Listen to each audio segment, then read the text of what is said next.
Hari ini kita akan lanjutkan kembali, kita akan belajar kebenaran firman Tuhan. Saya berdoa hari ini apa yang kita pelajarin akan mengubahkan hati kita, akan membuat kita ini memiliki kemurnian dan semakin hari semakin menyerupai Kristus. Karena banyak orang baik ketika ibadah, baik ketika melakukan aktivitas kegiatan yang kelihatannya rohani. Tapi di belakang layar, di belakang mimbar, di kehidupan hari-harinya tidak mencerminkan kemuliaan Tuhan, seperti punya dua kehidupan yang berbeda. Di sisi yang lain sangat rohani sekali, tapi di sisi yang lain sangat jahatnya bukan main. Munafik palsu. Ada beberapa orang yang kelihatannya sangat-sangat manis di depan orang, tapi tidak bisa memperlakukan pasangan hidupnya dengan baik. Kelihatannya ketika ngomong dengan orang lain bisa manis, bisa penuh pengertian, tapi ketika ngomong dengan pasangannya hidup tajamnya bukan baik. Ngomong dengan keluarganya merendahkan, menyakiti, dan melukai. Bapak Ibu, kalau kita memiliki kehidupan yang seperti itu, dapat dipastikan kita ini orang yang memiliki dua kepribadian, penuh kepalsuan. Di sisi yang lain ingin terlihat baik di hadapan orang lain, tapi di dekat orang-orang sekitar kelakuanmu seperti setan, bahkan menyerupai iblis. Nah, kalau kelakuanmu seperti itu akan menjadi batu sandungan. Sebenarnya pengkhotbah yang terbaik adalah pengkhotbah yang istrinya itu mau dengarin. Kalau saya ini jadi hamba Tuhan dan tak bisa menyenangkan pasangan saya, nggak bisa menyenangkan istri saya, nggak bisa membuat keluarga saya bahagia, saya berhenti jadi hamba Tuhan. Percuma. Saya bisa ngajarin hal yang baik kepada orang lain, tapi istri saya nggak diberkatin, buat apa? Saya nggak bisa jadi contoh yang baik buat keluarga saya, buat apa? Palsu, omong kosong. Makanya seorang hamba Tuhan, seorang pengajar, semua orang percaya harusnya bisa mencerminkan kemuliaan Tuhan dari apa yang dia katakan, itulah apa yang dia perbuat. Apa yang diperbuat, itulah manifestasi dari kehidupannya sehari-hari, mencerminkan kemuliaan Tuhan. Jangan merasa benar, jangan merasa pinter, jangan merasa hebat menurut pandanganmu sendiri. Sekarang kita akan lihat di Amsal 12 ini berbicara tentang banyak hal tentang diri kita nih. Orang jahat terjerat oleh pelanggaran bibirnya, tetapi orang benar dapat keluar dari kesukaran. Kalau hatimu hari ini jahat, hatimu busuk, punya niat jahat kepada siapapun juga namanya, itu bukan berasal dari Tuhan, itu berasal dari setan. Karena setan kerjaannya mencuri, membunuh, dan membinasakan. Tapi pekerjaannya yang datangnya daripada Roh Kudus mendatangkan damai sejahtera. Kalau di dalam hati kita ada niatan jahat kepada siapapun, pingin balas, pingin menjatuhkan, pingin menghancurkan, pingin melukai, pingin merendahkan, pingin menyakitin, ujungnya akan berbalik kepada diri kita sendiri. Apalagi kalau niat jahat itu benar-benar manifestasi lewat perkataan kita. Orang jahat terjerat oleh pelanggaran bibirnya, tetapi orang benar dapat keluar dari kesukaran. Bapak Ibu, ketika hari ini engkau sudah berdoa, mencari Tuhan, mencintai Tuhan, mengasihi Tuhan, melayani Tuhan, memberi, menabur, dan lain sebagainya, tapi engkau masih dalam kesukaran, masih dalam kesulitan, tenang saja. Alkitab katakan tetapi orang benar dapat keluar dari kesukaran kok. Semua masalah penderitaan itu ada masa kadaluarsanya. Kesusahan sehari untuk sehari kok. Bapak Ibu nggak perlu berlarut-larut dalam kesedihan, nggak perlu berlarut-larut dalam putusasaan, nggak perlu berlarut-larut dalam kesendirian sampai merana meratapin diri, tidak ada gunanya. Sekarang mulai fokus jalan sama Tuhan, karena setiap kesukaran pasti ada jalan keluarnya. Jalan terus sama Tuhan saja. Tapi kalau kamu jahat, hidupmu busuk, kelakuanmu jelek, ini waktunya bertobat dan berubah. Apalagi kalau karaktermu tidak mencerminkan kemuliaan Tuhan, hidupmu tidak menjadi berkat bagi banyak orang. Sekarang waktunya mencari Tuhan, hidup benar dan hidup takut akan Tuhan. Mendedikasikan dirimu sepenuhnya di hadapan Tuhan, memberi diri sepenuhnya, dan sekarang waktunya balik kepada Tuhan. Orang jahat terjerat oleh pelanggaran bibirnya. Perhatikan, tetapi orang benar dapat keluar dari kesukaran. Setiap orang dikenyangkan dengan kebaikan oleh karena buah perkataan, dan orang dapat mendapat balasan dari apa yang dikerjakan tangannya. Bapak Ibu perhatikan baik-baik. Setiap orang dikenyangkan dengan kebaikan oleh karena buah perkataan. Kalau Bapak Ibu hari ini mulutmu banyak memperkatakan yang jelek, komentar yang jelek, saya perhatikan masih ada orang yang komentar buruk di media sosial. Suatu hari kamu akan makan loh. Komentar buruk itu kamu akan berbalik kepadamu, dan kamu akan kenyang dengan komentar buruk. Karena setiap orang dikenyangkan dengan kebaikan oleh karena buah perkataannya. Tapi kalau perkataanmu baik, kamu akan kenyang makan buah itu. Kamu akan diberkati, kamu akan jadi berkat bagi banyak orang, dan nama Tuhan akan dipermuliakan atas hidupmu. Sekarang kita lihat lagi. Dan orang mendapat balasan daripada yang dikerjakan tangannya. Bapak Ibu mengerjakan apa hari ini tanganmu? Mengerjakan hal yang baik, kamu akan menuai yang baik. Mengerjakan yang buruk, kamu akan menuai yang buruk. Sebab apapun yang kita kerjakan, nanti hasilnya kita sendiri akan menikmatin. Kalau hari ini kamu miskin, menderita, kekurangan, ya sekarang selama ini kamu kerja apa? Yang dikerjakan tanganmu apa? Kalau males-malesan, ya pasti dapat kemiskinan, dapat kekurangan. Tapi kalau sekarang ini mulai mau bergerak, mulai mau bekerja, mulai melakukan tanggung jawab yang dipercayakan Tuhan kepadamu, ujungnya engkau akan mendapat balasan yang terbaik. Karena semua perbuatan kita, ujungnya akan berbalik kepada diri kita sendiri. Apa yang ditabur orang, itulah yang akan dituai. Kamu menabur baik, kamu akan menuai yang baik. Kamu nabur yang buruk, kamu akan tuai yang buruk. Bodohlah yang menyatakan sakit hatinya seketika itu juga, tetapi bijak yang mengabaikan cemooh. Hari ini kita harus belajar menguasai diri dengan baik. Jangan mudah terpancing dengan komentar orang lain. Jangan mudah terpancing dengan perkataan orang lain. Jauh lebih baik tenang. Tuhan berikan satu mulut dengan dua telinga. Artinya kita harus lebih banyak mendengar daripada banyak komentar. Jangan buru-buru komentar. Kalau ada orang komentar menyakitin, menjelekkan, merendahkan, lebih baik kita diem. Nggak perlu responin, nggak perlu kita tanggapin. Relax saja, santai saja. Toh hidup kita nggak ditentukan oleh komentar buruk orang lain kok. Apalagi kalau kita sakit hati. Kalau kita sakit hati itu namanya bodoh. Bodoh lah yang menyatakan sakit hatinya seketika itu juga. Tetapi bijak yang mengabaikan cemooh. Orang yang bijaksana, orang boleh menjelekkan, merendahkan, menyakitin, melukai, nggak perlu khawatir, nggak perlu panik, nggak perlu stres. Relax, enjoy, tenang, jalan sama Tuhan. Berikan hati kita sama Tuhan, dan Tuhan sendiri yang akan beracara dalam hidup kita. Tuhan yang akan membela kita. Kau abaikan semua cemooh. Sekarang kita lihat ayat yang ke-17. Siapa mengatakan kebenaran, menyatakan apa yang adil, tetapi saksi dusta menyatakan tipu daya. Ya kita A, ya kita bilang A, B, ya kita B. Tidak usah menjadi orang yang berada di area abu-abu. Ujungnya malah jatuh di dalam dosa. Ada orang yang lancang mulutnya seperti tikaman pedang, tetapi lidah orang bijak mendatangkan kesembuhan. Hati-hati dengan perkataan lidah bibir kita. Itu lidah bibir bisa menyakiti dan melukai orang lain.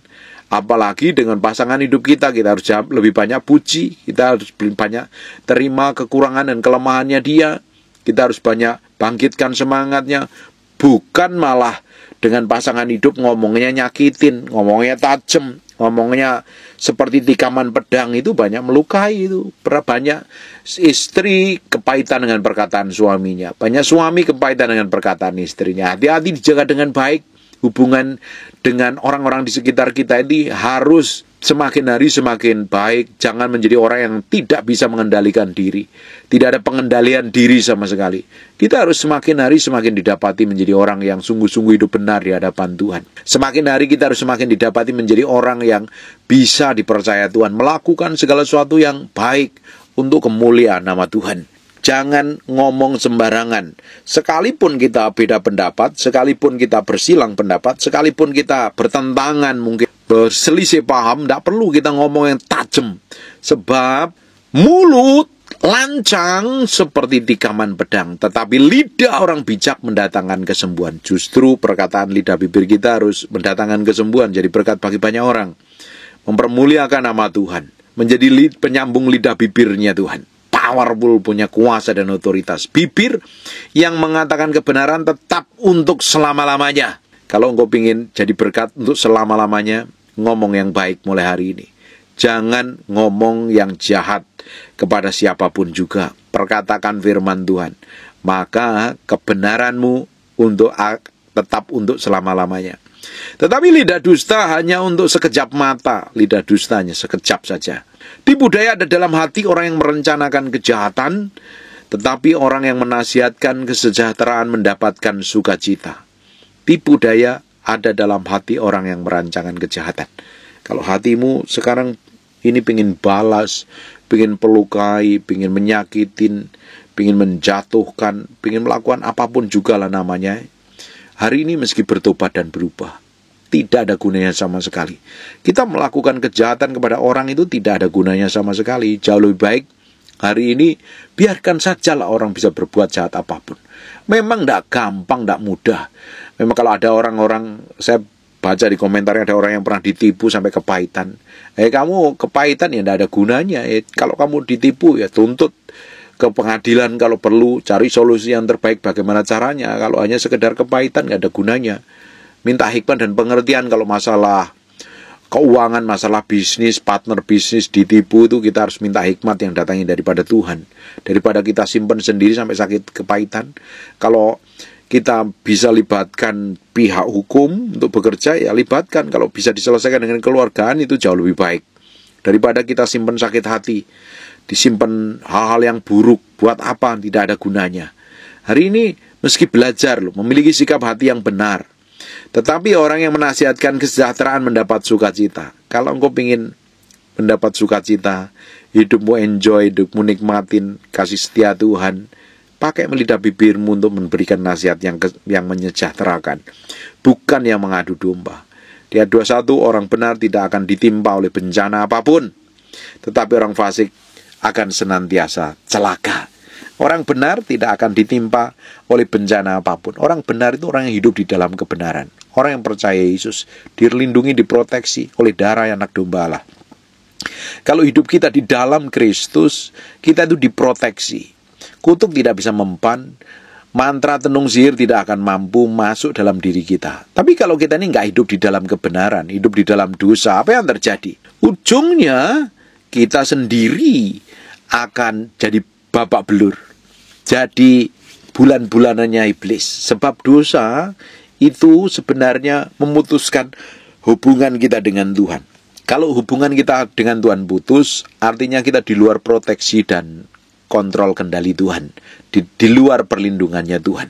Ketika kita berada di luar perlindungannya Tuhan, setan akan gagain kita dengan mudah. Setan akan hancurkan semua rencana Tuhan dalam diri kita kalau kita hidup dalam dosa. Tetapi orang benar diproteksi, dijagain, dilindungi. Ada ayat yang berkata, setan bisa merancangkan semua kejahatan, orang bisa meraka-rakakan kejahatan, tetapi Tuhan tetap mendatangkan kebaikan kepada orang percaya. Setiap langkah hidup kita yang berjalan bersama Tuhan itu diproteksi, dilindungi Tuhan. Tidak mungkin kita akan mendapat bencana. Memang kadang diizinkan lewat padang gurun, kadang diizinkan seperti mengalami penderitaan. Itu hanya sekejap untuk ngetes hati kita kok. Tuhan tidak ingin membuat hidup anak-anak yang dikasihinya itu melarat, menderita, kekurangan, babak belur. Tuhan tidak ingin. Dia ingin hidup kita ini ngalami damai sejahtera, ngalami sukacita, ngalami anugerah Tuhan, ngalami kemurahan Tuhan, hidup dalam kemakmuran dan diberkatin Tuhan, jadi berkat bagi banyak orang. Tuhan tidak ingin hidup kita terus ngalami penderitaan sampai ngalami bencana. Tuhan tidak ingin seperti itu. Tuhan mau hidup kita hidup dalam kelimpahan. Yesus sendiri rela mati di kayu salib, yang kaya rela jadi miskin demi supaya kita ini diberkatin Tuhan kok. Mana mungkin Tuhan mau mencelakain kita. Dia rela menebus dosa kita, mati di kayu salib, memproteksi, menjaga, lindungi. Tidak mungkin Tuhan akan mendatangkan bencana kepada kita, kecuali kita buka celah, kita buka diri kita, mengizinkan setan menguasai dan menggagahi hidup kita. Ujungnya mengalami kehancuran. Sekarang kita lihat ayat 22. Orang yang dusta bibirnya adalah kekejian bagi Tuhan, tetapi orang yang berlaku setia dikenannya. Kalau kita ini simpen dusta, ngomongnya pelin-pelan, ngomongnya kacau, ngomongnya babak belur terus, ngomong yang busuk, fitnah, ngomong yang menyakitin, ngomong yang melukai, ngomong yang penuh dengan kepalsuan, itu adalah kekejian bagi Tuhan. Berarti lidah dusta. Kita harus transparan hidup kita ini. Kalau A kita bilang A, kalau B ya kita bilang B. Apa yang di dalam hati kita, ya itulah yang kita katakan. Jangan punya pribadi ganda. Kamu bisa kelihatan manis di gereja, nyembah Tuhan, angkat tangan, tapi di rumah kamu jahat sama pasangan hidupmu. Sama orang lain kamu bisa baik, tapi sama orang dalam keluargamu kamu jahat. Kamu bisa nyembah Tuhan di gereja, tapi di luar gereja kelakuanmu kayak iblis. Itu namanya orang munafik, orang yang palsu, orang yang penuh dusta. Ya, itu tidak berkenan di hadapan Tuhan. Itu kekejian bagi Tuhan. Orang yang bijak menyembunyikan pengetahuan, tetapi hati orang bebal menyeru-nyerukan kebodohan. Orang yang semakin bijaksana itu semakin rendah hati, karena hidupnya diubahkan. Dia menimbang, memikir, memutuskan segala sesuatu dengan hikmat dan pengertian. Tidak mau sembarangan, tidak mau meninggikan diri. Tetapi orang bebal selalu menyeru-nyerukan kebodohan. Merasa paling benar ternyata bodoh. Merasa paling pintar ternyata paling gak punya pengetahuan. Tangan orang rajin memegang kekuasaan, tetapi kemalasan mengakibatkan kerja paksa. Kekuatan dalam hati membungkukkan orang, tetapi perkataan yang baik menggembirakan dia. Orang benar mendapat tempat penggembalaannya, tetapi jalan orang fasik menyesatkan diri sendiri. Orang malas tidak akan menangkap buruannya, tetapi orang rajin memperoleh harta yang berharga. Di jalan kebenaran terdapat hidup, tapi jalan kemurtatan menuju maut. Bapak Ibu, kalau hidupmu ingin penuh hikmat pengertian, baca kitab Amsal setiap hari. Tambah pintar. Banyak hal. Kadang kita ini perlu benar-benar bisa mengendalikan diri dan menguasai diri. Banyak orang pintar secara hikmat dunia, tapi kadang tidak pintar mengatur dirinya sendiri. Kita harus pintar mengatur hidup kita. Semakin hari kita semakin diubahkan. Semakin hari kita semakin mempermuliakan nama Tuhan. Jadi berkat bagi banyak orang, bukan menjadi batu sandungan. Bapak Ibu bisa bayangkan kalau kita memiliki sikap, tindakan, dan perbuatan yang busuk, kelakuan yang jahat yang tidak berkenan di hadapan Tuhan, apa yang terjadi? Tindakan kita tidak mencerminkan kemuliaan Tuhan. Sikap kita buruknya bukan main. Kelakuan kita busuknya bukan main. Tidak membuat nama Tuhan dipermuliakan. Nah, kita ini meski belajar setiap hari memiliki karakter yang semakin diubahkan menjadi serupa segambar dengan Kristus. Memiliki karakter real yang manifestasi dalam diri kita itu Kristus, bukan setan, bukan kedagingan. Kita harus menanggalkan manusia lama kita mengenakan manusia yang baru. Manusia lama kita ini kita tanggalkan, kita buang, dan kita kenakan manusia Kristus. Sehingga Yesus yang manifestasi dalam sikap, tindakan, dan perbuatan kita. Bapak Ibu bisa bayangkan, kalau kamu kelihatan baik di depan orang, tapi di belakang kamu berbuat jahat, percuma dan sia-sia. Jadi kita ini harus memiliki sikap hidup yang mencerminkan kemuliaan Tuhan. Semua hal yang buruk di dalam diri kita, kita serahkan sama Tuhan. Izinkan Tuhan merubah hatimu, izinkan Tuhan mengubahkan hidupmu, izinkan Tuhan menjamah hidupmu, dan membuat hidupmu semakin hari semakin menyerupai Kristus. Jangan terus-terusan menipu dengan sikap busuk, kelakuan jelek yang gak mencerminkan kemuliaan Tuhan. Semakin belajar firman kan hidup kita harus diubahkan. Semakin belajar firman, karakter kita semakin seperti Kristus. Kita semakin penuh dengan pengendalian diri. Semakin bergaul dengan Roh Kudus setiap hari, akhirnya manifestasi buah Roh Kudus itu benar-benar manifestasi dalam hidup kita. Nyata, benar-benar dinikmatin oleh orang sekitar hidup kita. Bapak Ibu, kalau hidupmu semakin mempermuliakan nama Tuhan, bergaul intim dengan Tuhan, bergaul intim dengan Roh Kudus, semakin pikul salib sangkal diri, akhirnya karakter Allah. Bapak Ibu bisa baca, renungkan, perkatakan setiap hari di Galatia pasal yang kelima yang kedua-dua itu, buah Roh Kudus itu harus benar-benar nempel dalam hidup kita. Kalau tidak, kamu akan jadi batu sandungan. Sikapmu tetap buruk, kelakuanmu tetap jelek. Hidupmu tidak mempermuliakan nama Tuhan. Saya berdoa apa yang kita pelajarin hari ini, nama Tuhan dipermuliakan atas hidupmu dan mengubahkan hidupmu. Selidiki dan izinkan Tuhan terus mengkoreksi sampai kedalaman batin kita, mengubahkannya. Semakin hari kita ingin didapati menjadi orang-orang yang mempermuliakan nama Tuhan. Amin. Tutup matamu, tutup Alkitabmu, kita berdoa. Bapak, terima kasih buat firman-Mu, kami materaikan dengan darah anak domba Allah. Firman ini nempel dalam hati kami berhari-hari, berminggu-minggu, berbulan-bulan. Firman jadi kehidupan dan nama-Mu. Berdoa, setiap orang yang rajin mendengar firman ini diubahkan, dilawat Tuhan. Miliki karakter Kristus, bukan memiliki karakter penuh dengan kepalsuan. Kamu berdoa, Tuhan bicara, Bicara Tuhan, bicara dalam hati setiap umat-Mu dan mengubahkan hidup mereka semakin menyerupai Yesus Kristus Tuhan. Kamu berdoa setiap orang yang mendengar firman ini diberkatin Tuhan, dilawat Tuhan, dipulihkan Tuhan. Kamu berdoa untuk orang yang sedang sakit dan mengalami kelemahan tubuh oleh bilur Yesus, oleh darah Yesus, jadilah engkau tahir, jadilah engkau pulih, jadilah engkau sehat seperti sedia kala. Dalam nama Yesus kami berdoa dan mengucap syukur. Haleluya. Amen. And God bless you. Ada orang-orang tadi, ketika engkau merasakan kuasa Tuhan, angkat tanganmu. Angkat tanganmu. Maju ke depan. Roh Kudus, aku mau buktikan kau hadir dalam hidup. Bukan karena, tapi karena. Suruh maju. Dia suruh maju.